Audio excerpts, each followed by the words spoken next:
Hello, everybody, and welcome back to King of the Rockies. We've got a very special show match for you between Filisberto and MrMunch.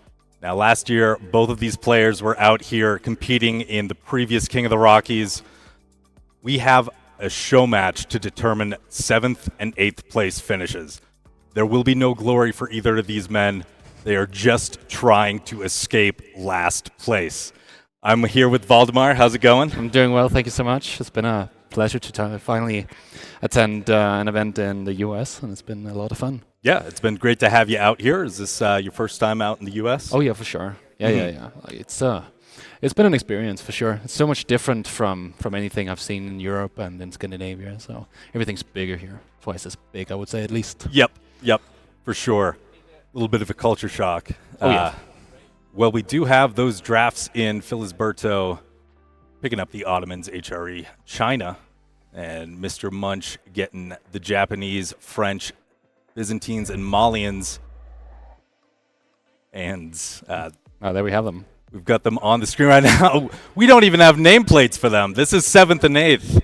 The production didn't even put together a name for them for the cast. There it is. Filisberto on the left, MrMunch on the right. Look at these guys. They're just so happy to be able to play.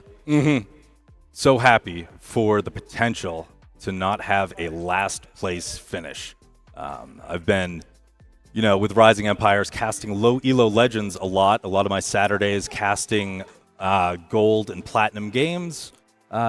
So I'm used to this. I'm used to this sort of environment here. Well, you could say I'm also kind of used to it. You know, you definitely see some things when you try to do some coaching or something. I've seen my fair share of plays, and I'm sure this will be one for us to score as well. Absolutely, yeah. We'll see how much of that coaching has paid off, see how many of those skills maybe have degraded over time. It's going to come down to that. Filisberto and MrMunch here trying not to be in last place.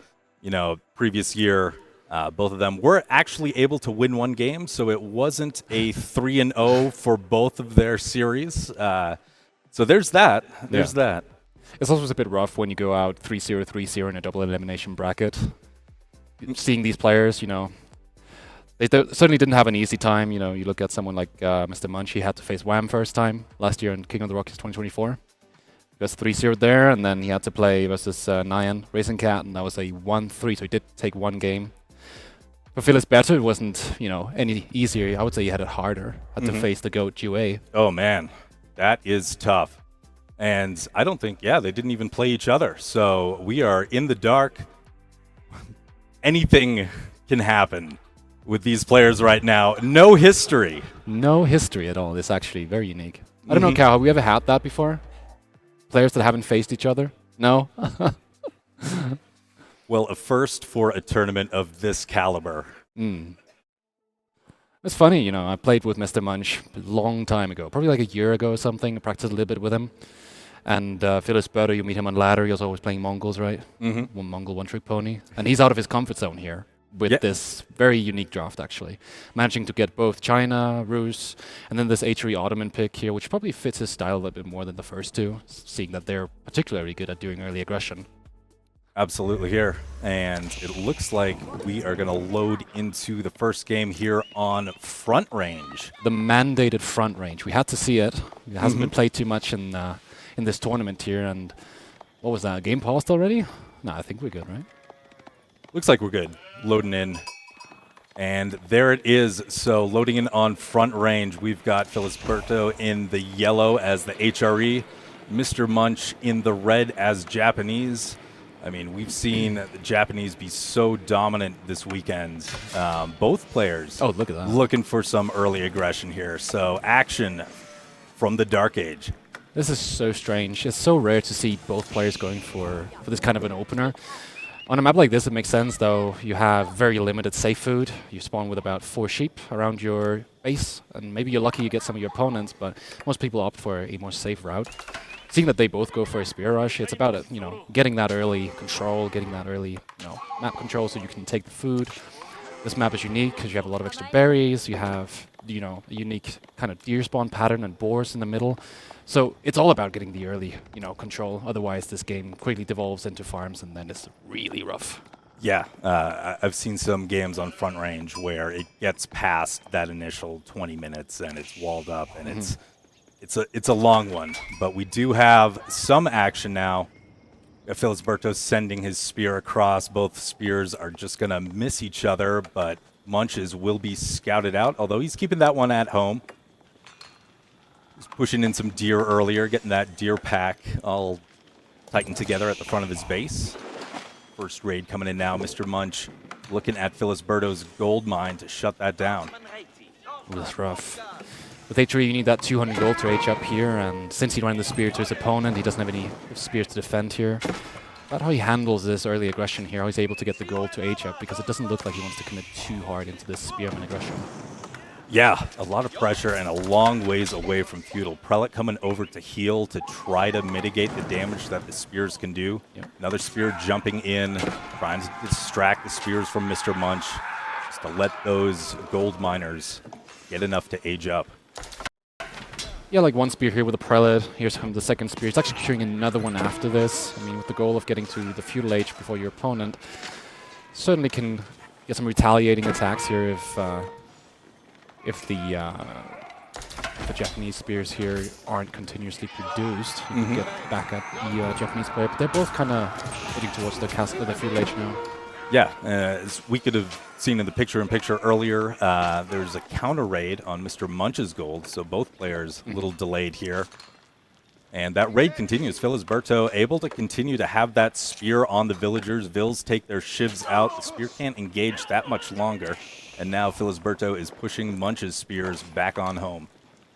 Yeah, certainly a big advantage here, not only getting so much damage on the villagers, make them easier to pick off later on with additional raids, but it's also the fact that in a spear versus spear war, HRE, you both have healing, and you also have faster movement speed on your spears, meaning when he's chasing back here, you can see how the spears actually are able to catch up and do damage. So I wouldn't be surprised if he actually loses up to 2 spears here.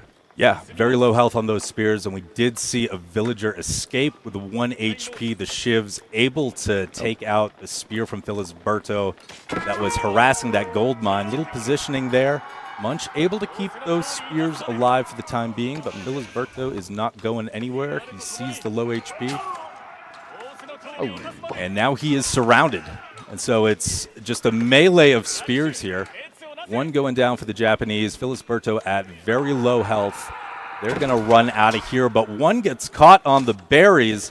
Second one in trouble too, and Filisberto dropping the Minework Palace. Oh, he's escaping with just 3 HP here.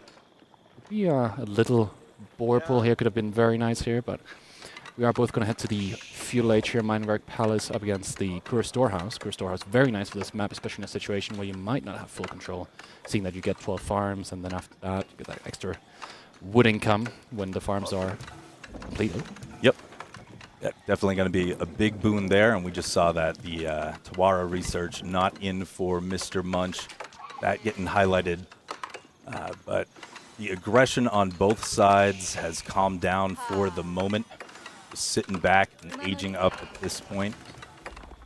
Yeah, it was a strange dark age. I didn't really get the notion that any of them really got what they wanted to sort of enter the feudal age with some sort of advantage. Certainly pressure, certainly spearmen dead, but you know they're both sitting on 4 and 3 spears, right?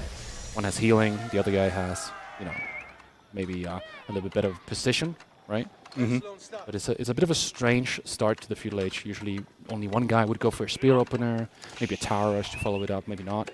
You know, those kind of things. They play a big role in how the feudal age is going to go, but I feel like we could have not spear rushed and then we would have been in this position anyways. It just canceled itself out, basically. I mean, both players harassing the other gold, not getting too much out of it, and a handful of spears here and there dying, but it evens out at 3 as both players advance into the feudal. And that one spear from Filisberto just hanging around the back there, taking a look at those berry vills, but MrMunch notices he's bringing spears of his own, so Filisberto is going to have to get out of there. Yeah, and he will be able to get out of there. He has the movement speed from the H3 native buff.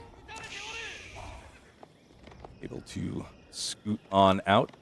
You see the scouts coming around, seeing if there's anything crazy going on both sides. Filisberto now opting in for an archer switch here. Makes sense, right? Because his opponent is on spears. Moving out for the boar as well. These are quite important factors to consider, as that boar income is so fast compared to farms and such. So this will be a pretty good position to play from if he's managing to secure this, and he's building the tower first. Let's see what this. He's not going to pull the boar. Let's see. I don't know. The spear's dancing around it. I thought there was going to be a boar pull, but the boar is not anything happening there. Munch scouting it out. Scout taking some damage, but he knows that Filisberto is in position to take the boar, and Munch is reacting and looking to take his own boar. Loses a spear for it here. He's maybe going to even lose an additional one. I mean, these spearmen are so low health now. They are tanking the damage here from the boar, but it shouldn't really have been such a big DPS there. Tower goes up though, so they've kind of mirrored each other's. They've both they mirrored both plays, both the Dark Age aggression and this feudal board play.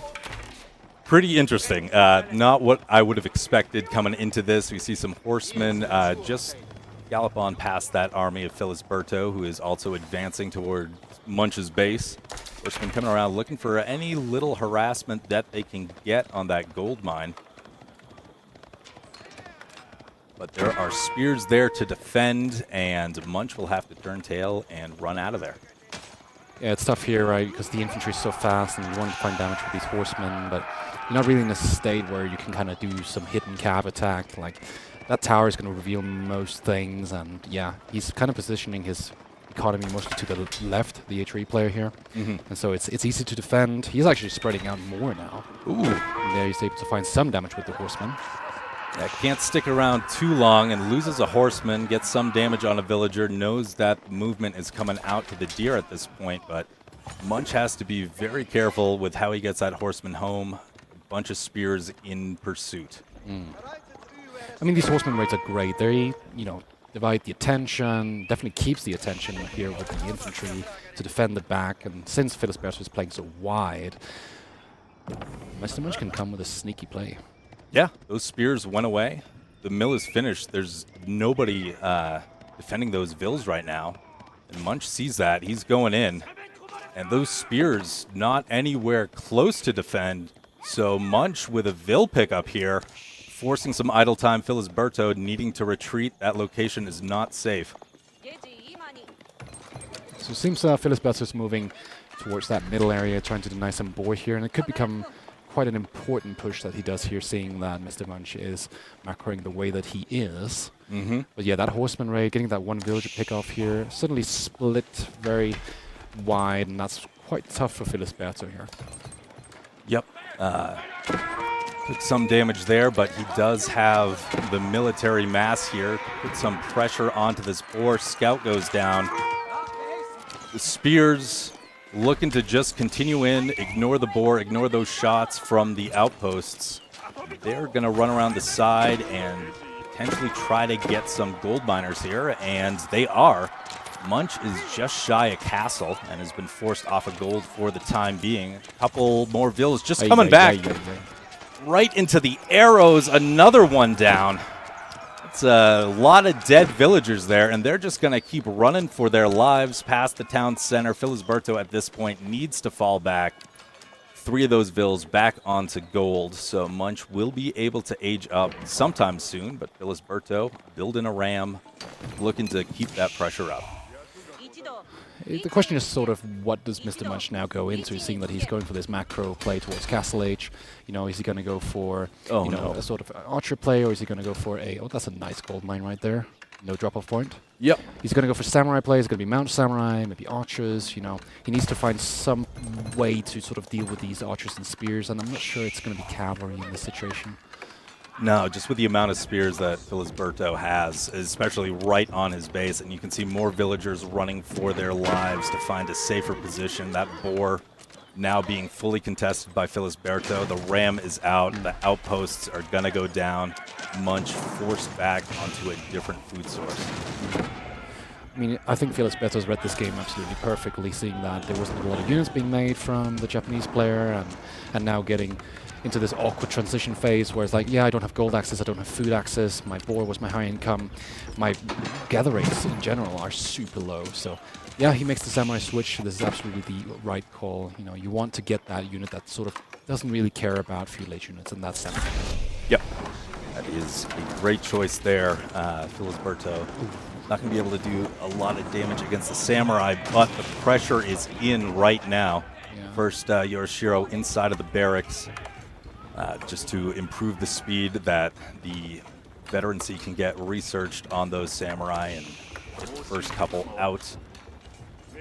It's interesting, right? Because you're in the situation where you're up against somebody who just went Castle Age, you have this ram here, but you want to deny gold, do you want to deny the production buildings? Filisberto chooses to go for the villagers to try to deny the gold here. Quite smart play, but he does see the samurai being produced.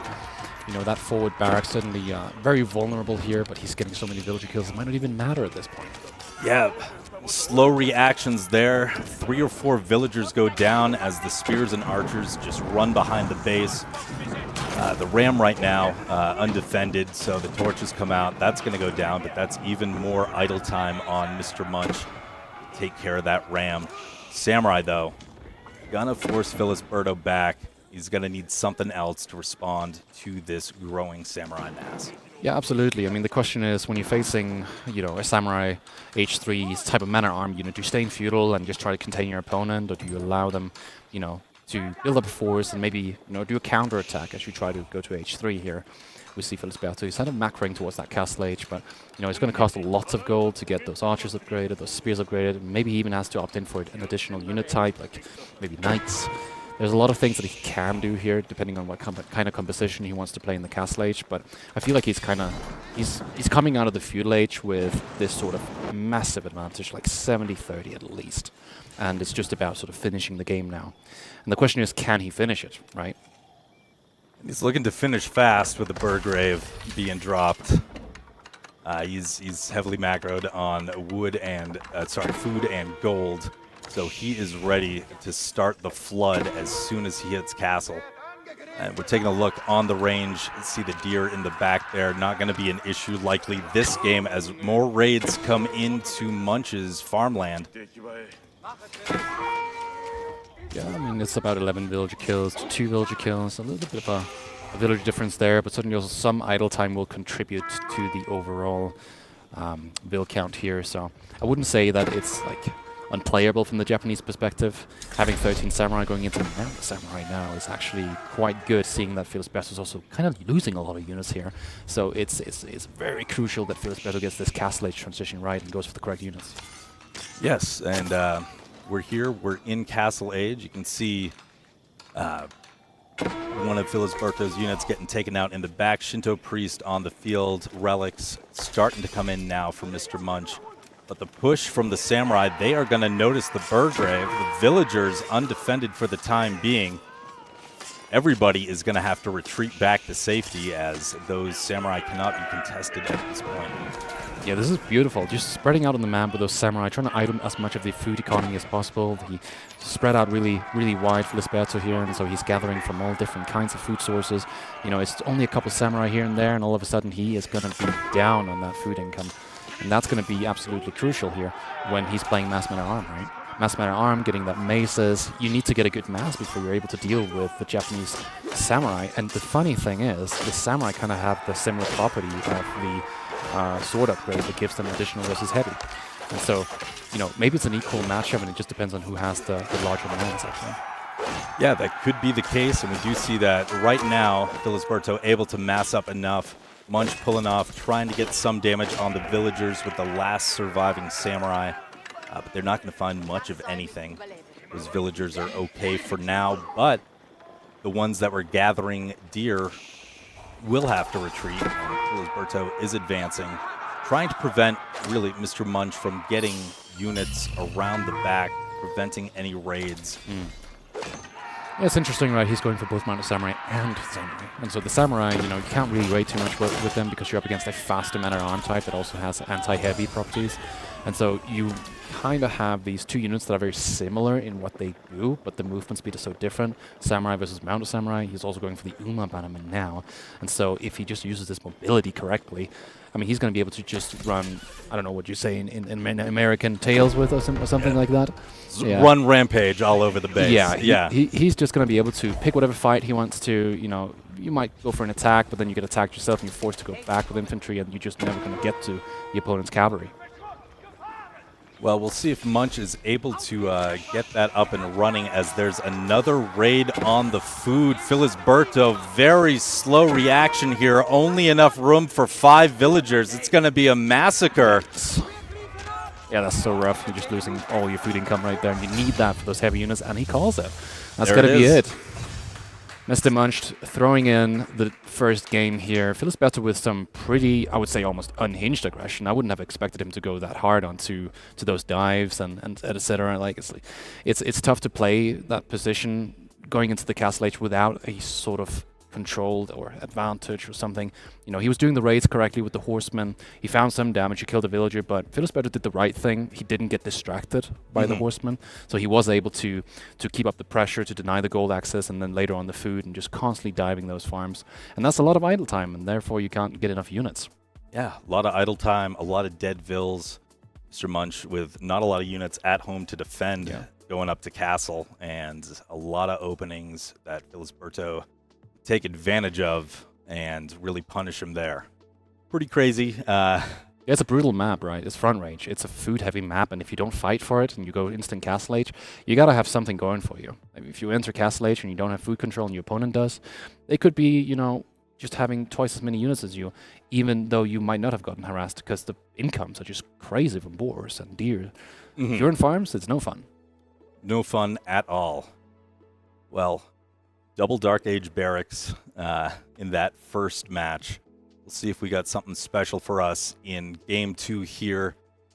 For those of you who are just tuning in, this is our show match of the day. Filisberto and MrMunch competed last year, placed 7th and 8th. They're fighting to determine who takes the 7th spot and who takes the last place finish from King of the Rockies 2024.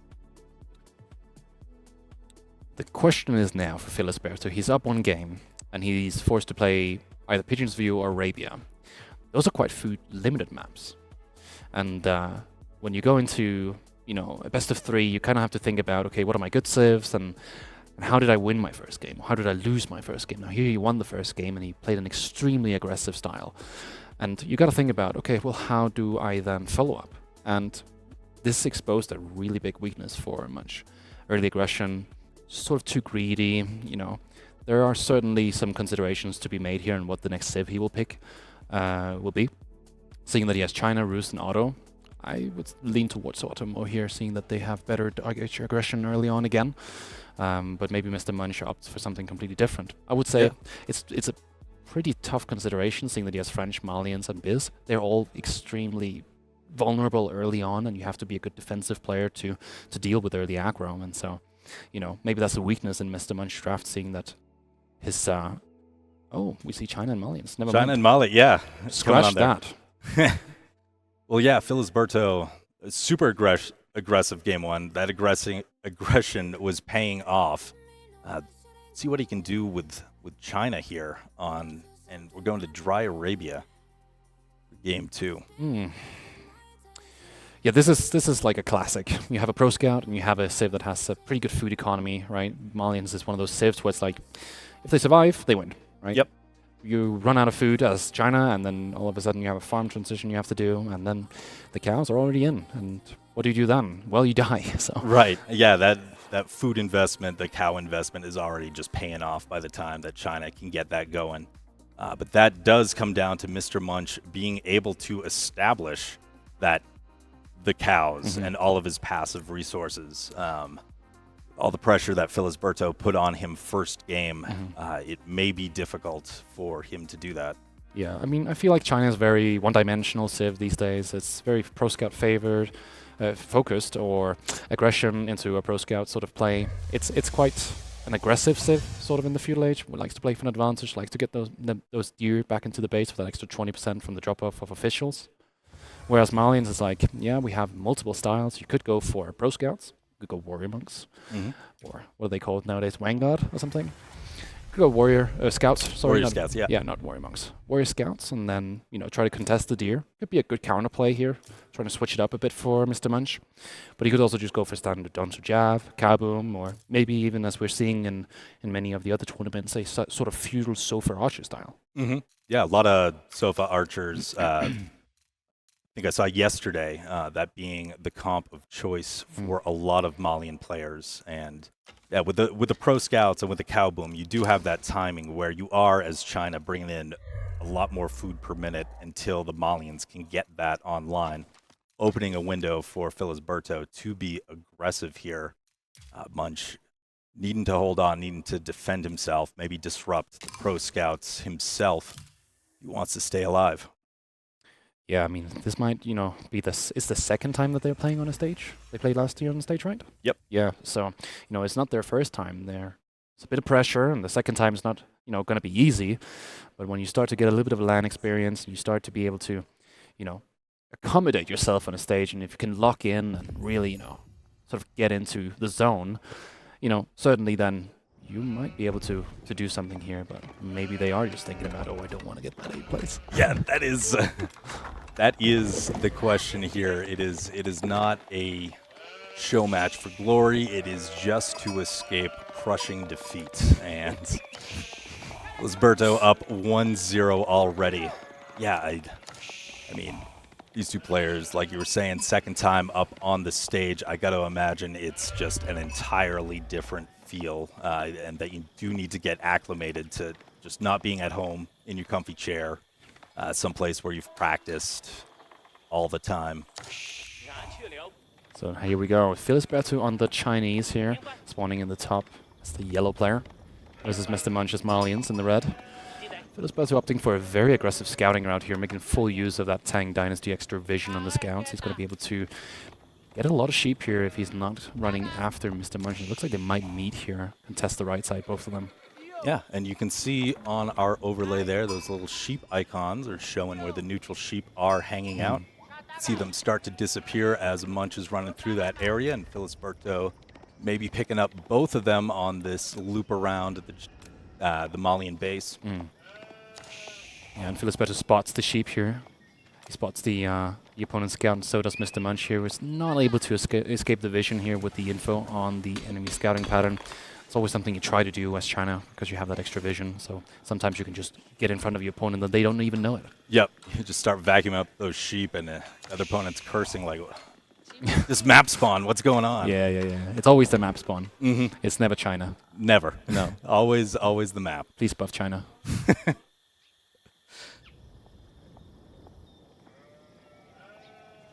So a couple of deer carcasses over there, and we're seeing where the deer locations are on the map as Filisberto does start the move into feudal. Those last two sheep on the map hiding out in the corner for the time being, and it's going to be an even split between both players. Yeah, it's always the question of like sheep spawns and such, because it's such a hard matchup in the early game for Malians. They have to be really on point with their positioning if they want to contest the Pro Scouts. And as we see here, the deers are in all four corners of the map. We got one to the right here of the red base, one to the left all the way over by the trade post, then one in the northwest, and then one behind Filisberto's base. So he's for sure going to get at least one deer pack. Yep, that one looking very safe. Yeah, I would say he could even go for 3 deer packs here. That left side where the Minecraft sheep are, you can't see the deer pack, but you definitely could get 3 deer packs here. And that will be able to sustain you with food for way past 20 minutes. All right, we'll see what he knows, what he doesn't, how this is going to shake out. Both scouts running past each other. MrMunch getting the first look here on Filisberto's base. Coming around, staying outside of range here. Looking for where those other deer packs can be. Hasn't seen the one on the left side quite yet. Opting for an early mill here, getting some, is that cows that he's producing? Must be cows. So cows are already in production. He's getting that early ranch. He's able to get a lot of cows early. The question is, by doing that, is he able to also get enough units to potentially contest Pro Scouts? Yeah, that is the question. And as we saw in the last game, MrMunch not building a lot of units after the Dark Age. When we were in Feudal for the most of Feudal, Filisberto was sitting at like 20 military versus Munch's 3. Yeah. And Filisberto is not really gathering for Pro Scouts either. I mean, one thing is to miss tax, but if you don't have a couple of bills on gold, the Pro Scouts can be quite delayed. So, you know, maybe this is just because he's not too used to playing China. That's my assessment, at least. You know, you see that stable coming down, but you're on 50 gold. There's 175 in this mill. They're not getting picked up. He is on 3 officials. It's the first one now coming up, picking up some gold finally. There he is, running around there as the cow boom just continues. Another ranch in production. Cows still in the queue. First pit mine being fully surrounded at this point. Second pit mine not too far away, but that will be scouted out by Filisberto. He knows where that is. He knows where the movement's going to be next. No pit mines behind him. Yeah.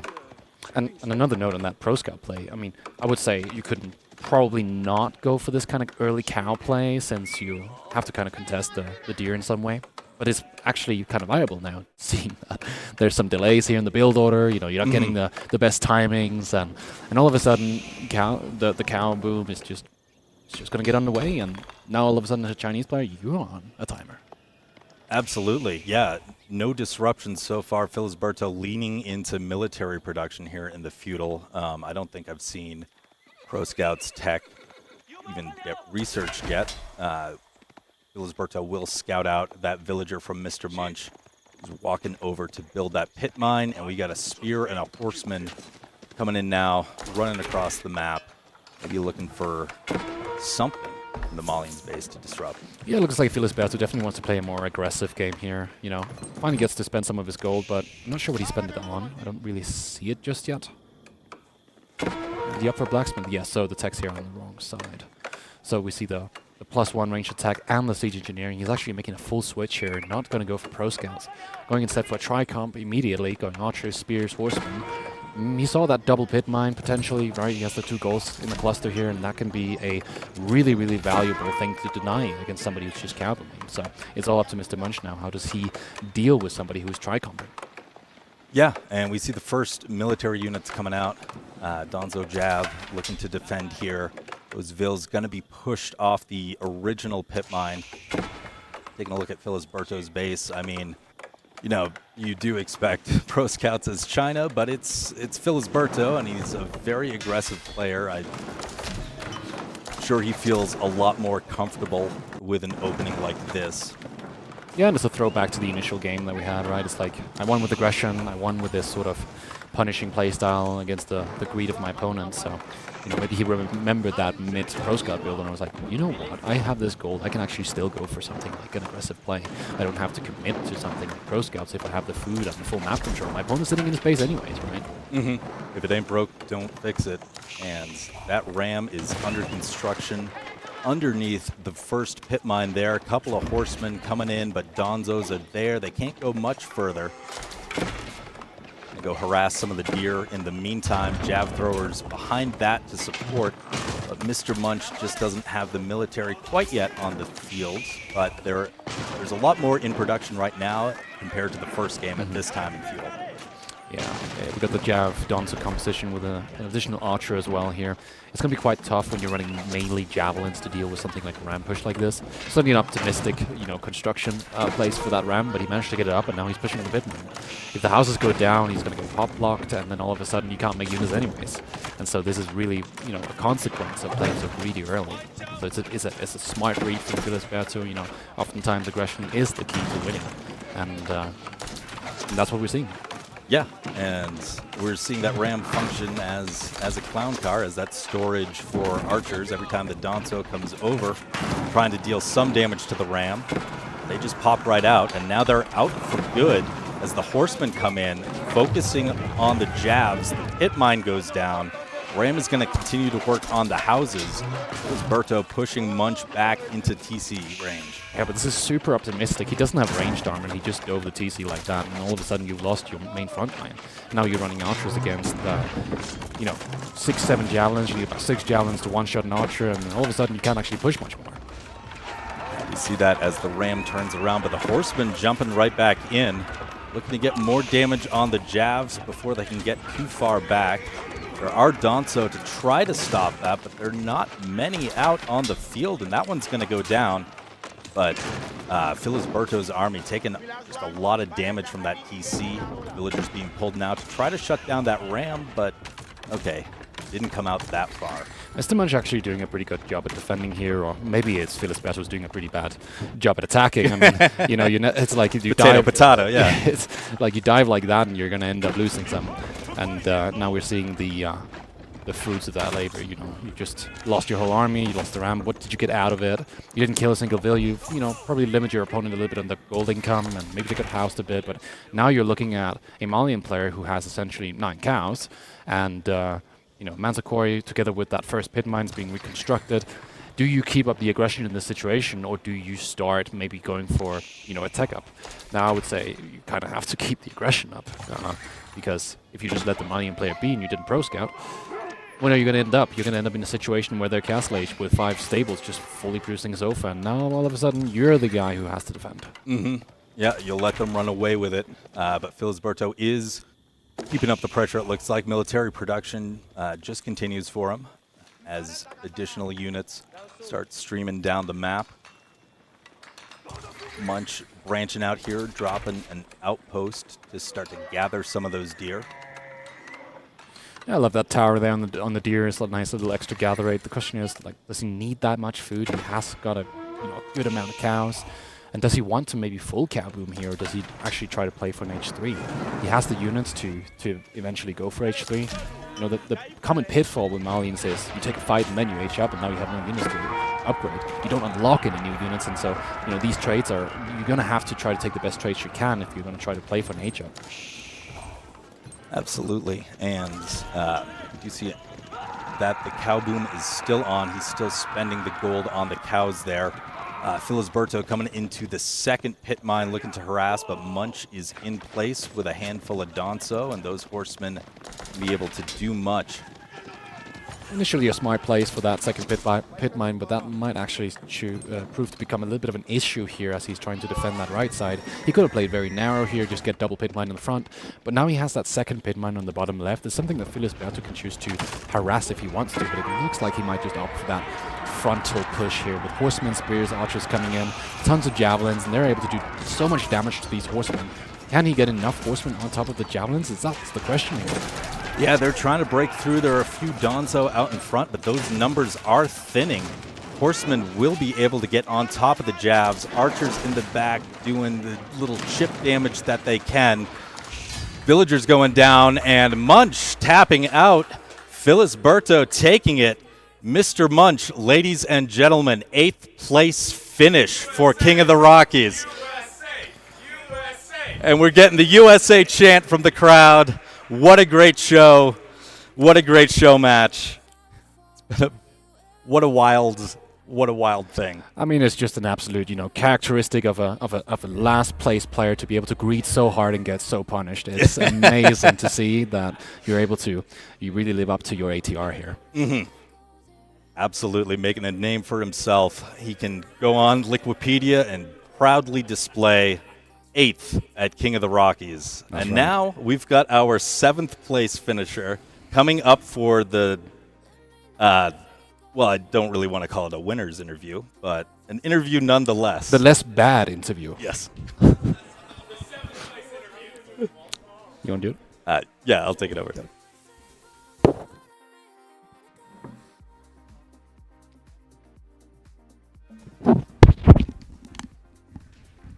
How's it going, Filisberto? Doing good. That was fun. Me and Munch representing USA, so we had to settle what happened last year. So 8th place, 7th place. Yep. 7th and 8th strong. Go Team USA. But the main reason we gave the main players for the grand finals a small break, so now they're ready for a good show and should be a good tournament. Yeah, I'm pumped for the finals. Yeah. Everybody here is just waiting for that to kick off. Yeah. I was here with you last year. I get to cast with you last year. Yeah. It was such a great time. You just played super aggressively into MrMunch. I don't know if you guys have been doing, one-off games here and there over this weekend. Or we were shaking, so just Cal set this up, so we give the players a break, and we just said, hey, let's just send it, just all out aggression. We had a burger in there, a couple lost vills here and there, some idle time, but I guess we put on a show, Absolutely. Okay. It was a blast to watch. Thank you. Yeah, just keeping it short. Thank you, guys. Yeah. Have a good finals, and where everybody's ready. Thank you. All right. Okay. Thank you, Filisberto. Okay, so in just a few minutes, we will be back with the King of the Rockies 2025 Grand Finals. Don't go anywhere.